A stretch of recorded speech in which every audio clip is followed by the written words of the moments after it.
মামলায় তদন্তের মুখোমুখি মালয়েশিয়ার সাবেক প্রধানমন্ত্রী। দুই ছেলের দুর্নীতি নিয়ে বিপাকে মাহাথির, খুব শীঘ্রই জিজ্ঞাসাবাদ। মালয়েশিয়ার সাবেক প্রধানমন্ত্রী মাহাথির মুহাম্মদের দুই ছেলে মিরজান এবং মোকজানির বিরুদ্ধে দুর্নীতির অভিযোগ উঠেছে। ইতিমধ্যে সেই অভিযোগের তদন্ত শুরু করেছে মালয়েশিয়ার দুর্নীতি প্রতিরোধ সংস্থা MACC।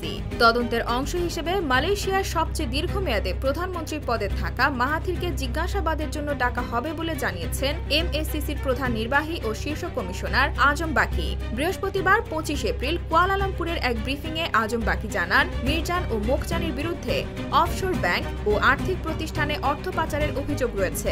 ইতিমধ্যে তাদের সম্পদের বিবরণী জমা দিতে নোটিশও দিয়েছে সংস্থাটি। ছেলেদের অর্থ পাচারের সঙ্গে মাহাথির মুহাম্মদের সংশ্লিষ্টতা রয়েছে কিনা জানতে চাইলে MACCর শীর্ষ কমিশনার বলেন, অভিযোগটি এখনো তদন্তাধীন। তদন্ত শেষ হলে আমরা এ বিষয়ে বিস্তারিত জানতে পারব। মাহাথির মুহাম্মদের দুই ছেলে মিরজান মাহাথির এবং মোকজানি মাহাথিরকে প্যান্ডোরা ও পানামা পেপারস ফাঁসের ঘটনায় জিজ্ঞাসাবাদ করতে গত জানুয়ারিতে নির্দেশ দেয় মালয়েশিয়ার দুর্নীতি দমন কমিশন। গত মাসে ব্লুমবার্গ নিউজকে দেওয়া সাক্ষাৎকারে মাহাথিরের দ্বিতীয় ছেলে মোকজানি মাহাথির জানান, দুর্নীতির মামলায় তার বাবাও সন্দেহভাজনদের একজন। 98 বছর বয়সী মাহাথির মুহাম্মদ বর্তমান প্রধানমন্ত্রী আনোয়ার ইব্রাহিমের একজন কঠোর সমালোচক হিসেবে পরিচিত। দুর্নীতির মূল উৎপাদনের প্রতিশ্রুতি দিয়ে 2022 সালে মালয়েশিয়ায় ক্ষমতায় বসেন আনোয়ার ইব্রাহিম। 1990 সালে তিনি তৎকালীন প্রধানমন্ত্রী মাহাথির মুহাম্মদের উপপ্রধানমন্ত্রী হিসেবে দায়িত্ব পালন করেন।